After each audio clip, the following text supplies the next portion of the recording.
بسم اللہ والحمد للہ الصلاۃ والسلام علی ابی القاسم محمد ابن عبداللہ خاتم النبیین۔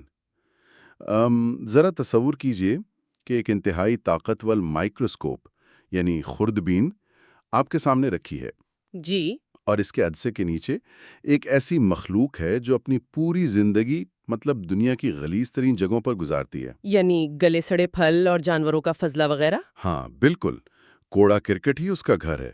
ظاہری سی بات ہے ہم اسے ایک چلتا پھرتا بائیو ہیزرڈ یا جراثیم کا بم ہی سمجھیں گے، لیکن کیا ہو اگر یہ انکشاف ہو کہ بالکل اسی غلیظ ترین مخلوق کے جسم میں دنیا کے خطرناک ترین انفیکشن سے لڑنے کا مکمل بلو پرنٹ بھی موجود ہے؟ یہ واقعی ایک بہت حیران کن خیال ہے، کیونکہ عام طور پر جب ہم طبی علاج کی بات کرتے ہیں تو ذہن میں ایک انتہائی صاف ستھرے ہسپتال کا تصور آتا ہے۔ بالکل، سفید کوٹ اور چمکتے ہوئے آلات۔ جی ہاں، ہم امید کرتے ہیں کہ علاج کی ہر چیز بالکل نفاست سے بھری ہو، لیکن جب ہم تاریخ کے اوراق پلٹتے ہیں اور قدیم حوالوں کو دیکھتے ہیں تو اکثر چیزیں اتنی صاف اور سیدھی نہیں ہوتی۔ اور آج کے اس گہرے مطالعے کا مقصد بھی یہی ہے۔ ہم ان قدیم طبی حوالوں کا مائکرواسکوپ کی آنکھ سے ایک غیر جانبدارانہ جائزہ لینے والے ہیں، صحیح۔ تاکہ یہ جان سکیں کہ بظاہر عجیب اور ناقابل فہم لگنے والے ان طریقوں کے پیچھے کیا کوئی ٹھوس بائیولوجیکل سائنس چھپی ہے۔ یہ ایک انتہائی زبردست نقطۂ آغاز ہے، کیونکہ تاریخ میں بہت سی ایسی چیزیں ہیں جو انسانی حساسیت کو ٹھیس پہنچاتی ہیں یا پہلی نظر میں غیر سائنسی لگتی ہیں۔ بالکل ایسا ہی ہے۔ انسان کی جبلت ہے کہ وہ الجھن پیدا کرنے والی چیزوں کو فوراً مسترد کر دیتا ہے، لیکن جب ہم تعصبات کو ایک طرف رکھ کر ان چیزوں کو جدید لیبارٹری ٹیسٹنگ کے عدسے سے دیکھتے ہیں تو ایک نئی دنیا سامنے آتی ہے۔ جی بالکل، جو حقائق سامنے آتے ہیں وہ کسی بھی جدید ذہن کو حیران میں ڈالنے کے لیے کافی ہیں۔ آج کی اس علمی نشست میں ہم اسی دلچسپ سفر پر نکل رہے ہیں۔ تو پھر خیر بنا کسی تاخیر کے سیدھا اس موضوع کے سب سے گہرے اور شاید سب سے زیادہ الجھن پیدا کرنے والے حصے میں چھلانگ لگاتے ہیں۔ جی بتائیے۔ ہمارے ذرائع میں سب سے پہلا موضوع طب نبوی کی ایک مشہور اور صدیوں پرانی بحث ہے۔ یہ بحث ایک حدیث کے گرد گھومتی ہے جس میں کہا گیا ہے کہ اگر مکھی پینے کے برتن میں گر جائے تو اسے باہر نکالنے سے پہلے مکمل طور پر ڈبو دینا چاہیے۔ بالکل، کیونکہ اس کے ایک پر میں بیماری ہے اور دوسرے میں شفا۔ اب اگر اسے آج کے حفظان صحت کے معیارات سے دیکھا جائے تو میرا مطلب ہے کوئی بھی عام انسان شاید پہلی فرصت میں استغفر اللہ کہہ دے۔ ہاں ظاہری بات ہے۔ کیونکہ یہ بالکل ایسا ہی محسوس ہوتا ہے جیسے کسی پینے کی صاف چیز میں جان بوجھ کر جراثیم ملائے جا رہے ہوں۔ سوال یہ ہے کہ قدیم دور کے علماء نے، جن کے پاس مائکروسکوپ تو نہیں تھا، جی انہوں نے اس بظاہر متضاد بات کو منطقی طور پر کیسے ہضم کیا؟ دیکھیں، یہ الجھن بالکل فطری ہے، اور ایسا نہیں ہے کہ قدیم دور کے لوگوں کے لیے یہ بات حیران کن نہیں تھی۔ ان میں سے بھی کچھ لوگ اس تصور کو سمجھ نہ پانے پر استغفر اللہ پڑھتے تھے۔ اچھا، مطلب اس دور میں بھی یہ بات ہوتی تھی؟ بالکل ہوتی تھی، لیکن اگر ہم کلاسیکی علماء کا نقطہ نظر دیکھیں جیسے علامہ ابن الجوزی، تو انہوں نے اسے ثابت کرنے کے لیے ایک کمال کی مشاہداتی منطق استعمال کی۔ وہ کیسے؟ انہوں نے اس بات کو فطرت میں موجود دوسری مثالوں سے جوڑا۔ ان کا استدلال یہ تھا کہ خالق کائنات نے اکثر ایک ہی مخلوق میں انتہائی متضاد خصوصیات کو یکجا کیا ہے۔ انہوں نے شہد کی مکھی کی مثال دی۔ شہد کی مکھی؟ جی، ذرا غور کریں۔ شہد کی مکھی اپنے اوپری حصے سے دنیا کی میٹھی ترین اور شفا بخش چیز یعنی شہد پیدا کرتی ہے۔ لیکن اسی مکھی کے نچلے حصے میں ایسا زہریلا ڈنک ہوتا ہے جو شدید تکلیف کا باعث بنتا ہے۔ بالکل صحیح کہا آپ نے۔ یہ بات تو سمجھ میں آتی ہے۔ اسی طرح سانپ کی مثال بھی ہمارے ذرائع میں موجود ہے۔ سانپ کا زہر انسان کی جان لے سکتا ہے۔ لیکن آج کے جدید میڈیسن میں بھی سانپ کے کاٹے کا تریاک اسی کے زہر سے بنتا ہے۔ جی، جسے اینٹی وینم کہتے ہیں، وہ اسی زہر سے کشید کیا جاتا ہے۔ گویا قدیم علماء فطرت کے اس دوغلے پن کو سمجھ رہے تھے۔ بالکل۔ لیکن کیا ان کے پاس اس مایا کو، جس میں مکھی گری ہو، پاک قرار دینے کی کوئی قانونی یا فقہی بنیاد بھی تھی؟ جی بالکل، اور وہ بنیاد بہت دلچسپ ہے۔ قدیم فقہ کا ایک طے شدہ اصول ہے کہ جس کیڑے کے جسم میں بہتا ہوا خون نہ ہو، مطلب فلوئنگ بلڈ؟ جی، بہتا ہوا خون، اس کے پانی میں گرنے یا مرنے سے پانی ناپاک یعنی فاسد نہیں ہوتا۔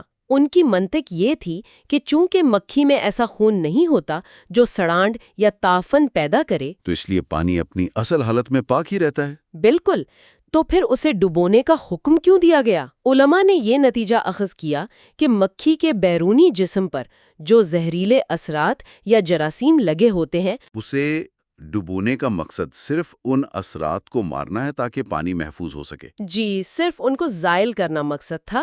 رکیے، یہ تو ہوئی قدیم منطق، لیکن جب ہم فلسفے سے نکل کر لیبارٹری کی طرف آتے ہیں تو کیا سائنس واقعی اس بات کی تائید کرتی ہے کہ مکھی جیسی گندی مخلوق کے پاس کوئی شفا بخش چیز ہو سکتی ہے؟ بظاہر یہ واقعی ناممکن لگتا ہے نا؟ ہاں، مجھے تو اب بھی یہ تصور ہضم نہیں ہو رہا۔ لیکن اگر ہم جدید سائنسی تاریخ کے صفحات پلٹیں تو حیرت کے دروازے کھلتے ہیں۔ پہلی جنگ عظیم کی مثال لے لیجئے۔ اچھا۔ اس وقت اینٹی بائیوٹکس ایجاد نہیں ہوئی تھیں۔ جب خندقوں میں فوجیوں کو گہرے زخم آتے اور ان میں گینگرین پھیل جاتا تو ڈاکٹروں نے ایک عجیب طریقہ اپنایا۔ کیا طریقہ؟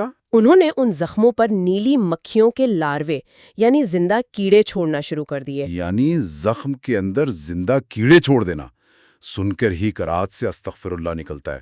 یہ تو زخم کو مزید خراب کرنے والی بات لگتی ہے۔ لاروے صرف اور صرف مردہ اور سڑے ہوئے خلیات اور پیپ پیدا کرنے والے بیکٹیریا کو کھاتے تھے۔ اچھا۔ جی، جبکہ صحت مند گوشت کو وہ بالکل نقصان نہیں پہنچاتے تھے۔ اس عمل سے فوجیوں کے زخم تیزی سے بھرنے لگے۔ ارے واہ، یہ تو کمال ہے۔ اور بعد میں جب سائنسدانوں نے اس پر مزید تحقیق کی تو انہیں ان کیڑوں کے اندر سے ایلنٹوئن نامی ایک کیمیکل کمپاؤنڈ ملا۔ ایلنٹوئن؟ یہ کیا کرتا ہے؟ یہ مادہ خلیات کی افزائش کو تیز کرتا ہے اور آج بھی جلنے اور زخموں کے علاج کی قیمتی کریموں میں استعمال ہوتا ہے۔ یہ تو ایک حیران کن بائیولوجیکل حقیقت ہے۔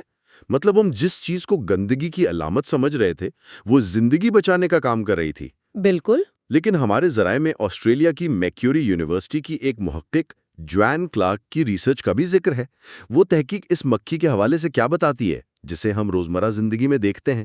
جان کلارک کی ریسرچ نے دراصل اس سوال کا جواب دیا کہ مکھیاں اتنے غلیظ ماحول میں زندہ کیسے رہتی ہیں۔ ہاں، یہ تو سوچنے کی بات ہے۔ اگر ایک عام انسان کو اس غلاظت میں رکھا جائے تو وہ چند دنوں میں خطرناک انفیکشن سے مر جائے۔ کلارک کی ٹیم نے دریافت کیا کہ مکھی کا بیرونی خول یعنی اس کا ایگزوسکیلیٹن جی؟ وہ دراصل ایک اینٹی بائیوٹک فیکٹری ہے۔ خود کو فنگس اور بیکٹیریا سے بچانے کے لیے مکھیاں اپنے جسم پر انتہائی طاقتور اینٹی مائکروبیل مادے پیدا کرتی ہیں۔ اوہ، مطلب وہ خود اپنے بچاؤ کے لیے دوائی بناتی ہیں؟ جی ہاں، کلارک کی ٹیم نے مکھی کے جسم سے یہ مادے کشید کیے اور انہیں دنیا کے خطرناک ترین بیکٹیریا جیسے ای کولائی اور گولڈن سٹیفائلوکوکس پر آزمایا۔ تو کیا نتیجے نکلے؟ نتائج چونکا دینے والے تھے۔ مکھی کے ان مادوں نے ان خطرناک بیکٹیریا کو مکمل طور پر تباہ کر دیا۔ کمال ہے۔ لیکن یہاں ایک بہت بڑا سوال پیدا ہوتا ہے۔ جی پوچھیے۔ مان لیا کہ مکھی کے جسم پر اینٹی بائیوٹکس ہیں، لیکن جب وہ پانی میں گرتی ہے تو صرف اسے ڈبونے سے وہ دوائی پانی میں کیسے شامل ہو جاتی ہے؟ کیا اس کا کوئی میکینیکل پروسیس ہے؟ بالکل ہے۔ ڈاکٹر معتزل مرزوقی کی تحقیق اس بارے میں کیا کہتی ہے؟ ڈاکٹر مرزوقی کی تحقیق ہمیں وہ مائکرو لیول کا ایکشن سمجھاتی ہے جسے ہم عام آنکھ سے نہیں دیکھ سکتے۔ یہاں ایک سائنسی اصول کام کرتا ہے جسے اوسموٹک پریشر کہتے ہیں۔ اوسموٹک پریشر؟ جی، اس اصول کو سمجھنے کے لیے فرض کریں کہ ایک غبارہ پانی میں رکھا ہے جس کے اندر نمکیات کی مقدار بہت زیادہ ہے۔ پانی ہمیشہ اس طرف تیزی سے حرکت کرتا ہے جہاں نمکیات زیادہ ہوں۔ صحیح۔ جب مکھی مایا میں گرتی ہے اور اسے مکمل ڈبویا جاتا ہے تو مایا کا پانی تیزی سے مکھی کے خلیات کے اندر گھسنے لگتا ہے۔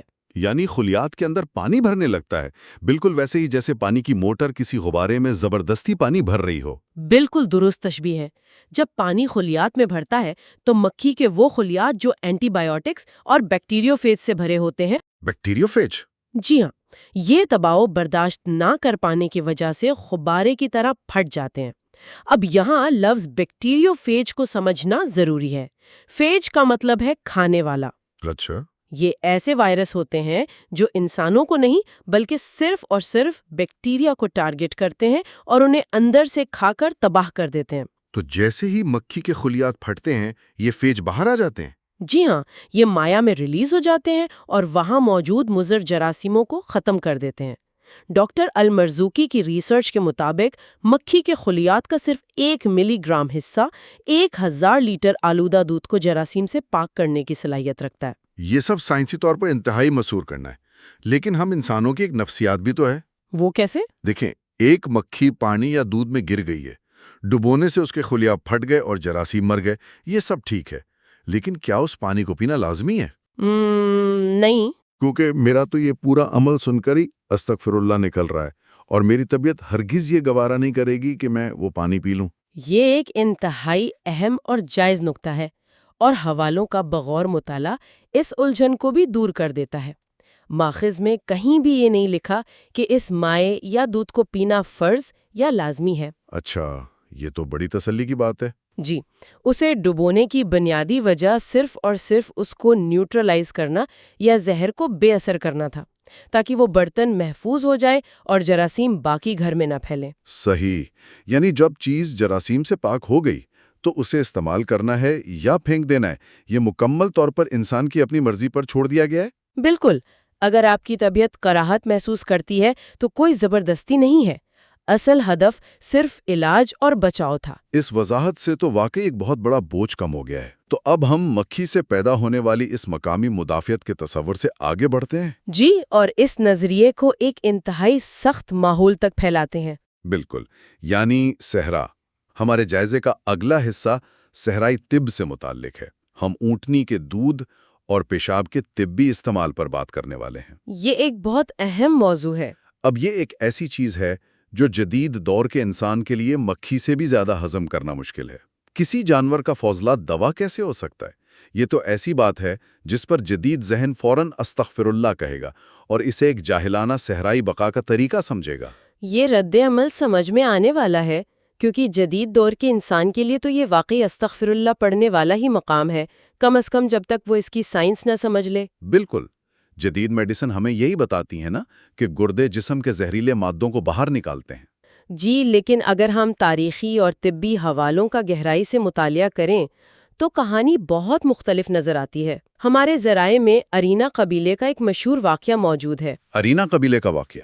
جی، اس قبیلے کے لوگ مدینہ آئے اور وہاں کی آب و ہوا انہیں راس نہیں آئی۔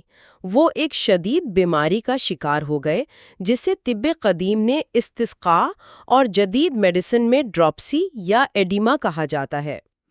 ذرا سننے والوں کے لیے اس بیماری کی وضاحت کر دیں۔ یہ ڈراپسی دراصل کیا ہوتی ہے؟ ڈراپسی ایک ایسی حالت ہے جس میں انسان کے جگر یا گردے کام کرنا چھوڑ دیتے ہیں۔ تو پھر کیا ہوتا ہے؟ اس کے نتیجے میں جسم کا پانی اور سیال مادے خون کی نالیوں سے رس کر پیٹ اور جسم کے دوسرے حصوں میں جمع ہونا شروع ہو جاتے ہیں۔ اوہ، یہ تو بہت تکلیف دہ ہوگا۔ بہت زیادہ۔ مریض کا پیٹ پانی سے بھر کر بہت زیادہ پھول جاتا ہے اور یہ ایک جان لیوا کیفیت ہوتی ہے۔ ان لوگوں کو علاج کے طور پر صحرا میں بھیجا گیا تاکہ وہ خالص جنگلی اونٹنی کا دودھ اور پیشاب استعمال کریں۔ لیکن سوال وہی ہے، اونٹ ہی کیوں؟ کیا کوئی اور جانور یہ کام نہیں کر سکتا تھا؟ ابن سینا جیسے مایاناز طبیب، جنہیں جدید طب کا بابائے اول بھی کہا جاتا ہے، جی؟ انہوں نے اپنی مشہور زمانہ کتاب القانون فی الطب میں اس کی تشریح کی ہے۔ تو انہوں نے اس علاج کی کیا تشریح کی ہے؟ ابن سینا کا نقطہ نظر کمال کا ہے۔ انہوں نے لکھا ہے کہ اونٹ کوئی عام جانور نہیں ہے، یہ صحرا کی وہ جڑی بوٹیاں اور خاردار پودے کھاتا ہے جو دوسرے جانوروں کے لیے زہریلے یا ناقابل ہضم ہو سکتے ہیں، جیسے کہ؟ جیسے بابونا، اخوان اور دیگر سخت جان پودے۔ اونٹ کا میدا اور اس کے گردے ایک زبردست کیمیکل فیکٹری کی طرح کام کرتے ہیں۔ اچھا، یعنی وہ ان پودوں کو پروسیس کرتے ہیں؟ بالکل، وہ ان جڑی بوٹیوں کے جوہر کو ضائع نہیں کرتے، بلکہ ان کے فعال اجزاء اس کے دودھ اور پیشاب میں شامل ہو جاتے ہیں۔ تو پیشاب میں بھی ان جڑی بوٹیوں کا اثر آ جاتا ہے؟ جی ہاں، اور ابن سینا نے خاص طور پر اس بات پر زور دیا کہ سب سے مؤثر پیشاب اس اونٹ کا ہے جو دیہاتی اور خالصتاً صحرائی ماحول میں پلا ہو، کیونکہ اس کی خوراک میں وہ مخصوص نباتات شامل ہوتی ہیں۔ یہ تو بالکل ایسا ہے جیسے اونٹ نے ان کڑوی اور خام صحرائی جڑی بوٹیوں کو کھایا، اپنے بائیولوجیکل سسٹم کے ذریعے ان کی صفائی کی اور پھر انہیں انسان کے استعمال کے لیے ایک پروسیسڈ دوا کی شکل دے دی۔ بالکل درست تجزیہ ہے آپ کا۔ ہمارے ذرائع میں فارس کے بادشاہ بہرام گور کے علاج کا واقعہ بھی اسی بات کو تقویت دیتا ہے۔ اسے استسقاء کا مرض تھا اور اسے عرب کے صحرا میں بھیج کر اسی طریقے سے شفا دی گئی۔ جی، اور بادشاہوں کا اس علاج کی طرف رخ کرنا یہ بتاتا ہے کہ یہ محض کوئی مقامی یا غریبوں کا ٹوٹکا نہیں تھا، بلکہ اس وقت کی مہذب دنیا میں اسے ایک باقاعدہ اور مستند علاج کی حیثیت حاصل تھی۔ لیکن دیکھیں، اب ہم 21ویں صدی میں ہیں، ہم صرف قدیم کہانیوں پر انحصار نہیں کر سکتے۔ صحیح۔ جب جدید کلینکل ٹرائلز اور لیبارٹری ٹیسٹ کی بات آتی ہے تو وہ اس قدیم صحرائی علاج کے بارے میں کیا انکشاف کرتے ہیں؟ کیا واقعی اس میں وہ کیمیکل کمپوزیشن موجود ہے جو استسقاء کو ریورس کر سکے؟ یہی وہ موڑ ہے جہاں یہ مطالعہ عروج پر پہنچتا ہے۔ سوڈان کی الجزیرہ یونیورسٹی کے پروفیسر احمد عبداللہ محمدانی کی تحقیق اس حوالے سے انتہائی مستند ہے۔ انہوں نے کیا ریسرچ کی؟ انہوں نے استسقاء اور لیور سائروسس کے 25 مریضوں پر باقاعدہ کلینکل ٹرائلز کیے۔ یہ وہ مریض تھے جن کے پیٹ پانی سے بھرے ہوئے تھے اور جنہیں جدید علاج سے کوئی افاقہ نہیں ہو رہا تھا۔ اچھا، پھر کیا ہوا؟ پروفیسر احمد نے انہیں 15 دن تک اونٹنی کے دودھ اور پیشاب کی مخصوص مقدار دی اور نتائج نے طبی دنیا کو حیران کر دیا۔ واقعی؟ کیا نتیجے نکلے؟ ان تمام مریضوں کا پیٹ اپنی اصلی حالت میں واپس آ گیا اور وہ مکمل صحت یاب ہو گئے۔ یہ کیسے ممکن ہوا؟ مطلب بائیولوجیکل سطح پر اس دوا نے جسم کے اندر جا کے کیا کام کیا؟ جب لیبارٹری میں اس کی کیمیائی ساخت کا تجزیہ کیا گیا تو معلوم ہوا کہ استسقاء کی بیماری دراصل جسم میں پوٹیشیم اور البیومن نامی پروٹین کی شدید کمی کی وجہ سے ہوتی ہے۔ البیومن پروٹین؟ دودھ میں پوٹیشیم اور البیومن کی انتہائی وافر مقدار قدرتی طور پر پائی جاتی ہے۔ ارے واہ! یعنی وہ براہ راست اس کمی کو پورا کرتا ہے۔ بالکل۔ اس کے علاوہ اس میں ایک اور انتہائی اہم مادہ دریافت ہوا جسے یوروکائنیز کہتے ہیں۔ یہ مادہ خون کے جمنے کے عمل کو روکتا ہے اور شریانوں میں موجود بلاکیج کو پگھلاتا ہے۔ گویا یہ قدرت کا بنایا ہوا ایک مکمل میڈیکل پیکج تھا۔ یہ تمام حقائق واقعی انسان کے زاویہ نظر کو بدل دیتے ہیں۔ جی بالکل۔ لیکن اس علمی نشست کو مکمل کرنے کے لیے ضروری ہے کہ ہم اسے صرف ایک خاص خطے یا طب نوی تک محدود نہ رکھیں، بلکہ ایک وسیع تر اور بین المذہب تقابلی جائزہ بھی لیں۔ یہ ایک بہت اہم نکتہ ہے موجود ہے۔ اگر ہم خالصتاً غیر جانبدارانہ انداز میں عیسائیت اور یہودیت کی مقدس کتاب بائبل کا مطالعہ کریں تو ہمیں ایسی بہت سی مثالیں ملتی ہیں۔ جیسے کہ؟ مثال کے طور پر بائبل کی کتاب حزقیل میں انسانوں کے فضلے کی آگ پر روٹی پکانے کا علامتی اور تاریخی ذکر موجود ہے۔ فضلے کی آگ پر روٹی؟ جی۔ اسی طرح کتاب یسایہ میں جنگی حالات کے دوران شہر کے محاصرے کی شدت، فاقہ کشی اور مصیبت کو بیان کرنے کے لیے فضلے کو کھانے اور پینے کے استعاراتی اور تاریخی حوالے ملتے ہیں۔ ظاہر ہے اگر آج کا کوئی انسان سیاق و سباق جاہے بغیر اسے پڑھے گا تو وہ فوراً استغفر اللہ کہہ اٹھے گا۔ بالکل۔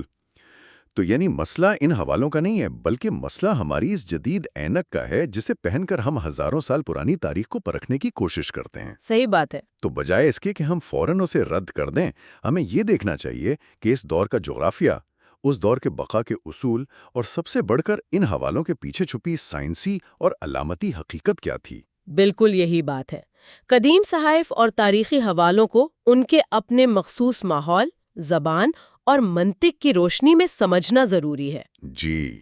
جب ہم کھلے ذہن سے ان کا مطالعہ کرتے ہیں تو ہمیں معلوم ہوتا ہے کہ ان میں پوشیدہ حکمت اکثر جدید سائنس کے معیارات پر پوری اترتی ہے۔ بس شرط یہ ہے کہ ہم انہیں پرکھنے کے لیے درست مائکروسکوپ کا استعمال کریں۔ بہت خوب۔ تو سننے والوں کے لیے آج کے اس گہرے مطالعے کو سمیٹتے ہیں۔ آج ہم نے دیکھا کہ کیسے وہ چیزیں جو بظاہر حفظان صحت کے اصولوں سے ٹکراتی ہوئی محسوس ہوتی ہیں، جیسے کہ مکھی کے پروں میں موجود بیکٹیریوفیج وائرس، جی، یا صحرائی اونٹ کا وہ بائیولوجیکل نظام جو زہریلی جڑی بوٹیوں کو شفا بخش کیمیکلز اور یوروکائنیز میں بدل دیتا ہے۔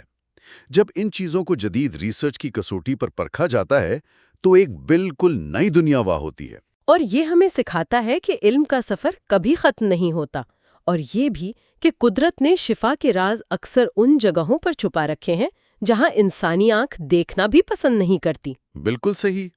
اور اسی کے ساتھ ہم سننے والوں کے لیے ایک فکری سوال چھوڑے جاتے ہیں جس پر وہ خود غور کر سکتے ہیں۔ ضرور۔ اگر آج 21ویں صدی کی جدید ترین مائکروسکوپس، لیبارٹریز اور کلینکل ٹرائلز نے مکھی کے پروں اور صحرائی جانوروں کے نظام ہضم میں چھپے ان طبی رازوں کو آخرکار ڈیکوڈ کر لیا ہے، جی، تو تاریخ کی موٹی کتابوں میں، پرانے صحائف میں اور لوک داستانوں میں ایسے اور کتنے ہی علاج اور کتنے ہی راز دفن ہوں گے جو آج بھی بظاہر بے معنی لگتے ہیں۔ جو در حقیقت صرف ایک درست مائکروسکوپ اور کسی غیر جانبدار محقق کے منتظر ہیں۔ ھذا ما عندی واللہ و رسولہ اعلم بالصواب۔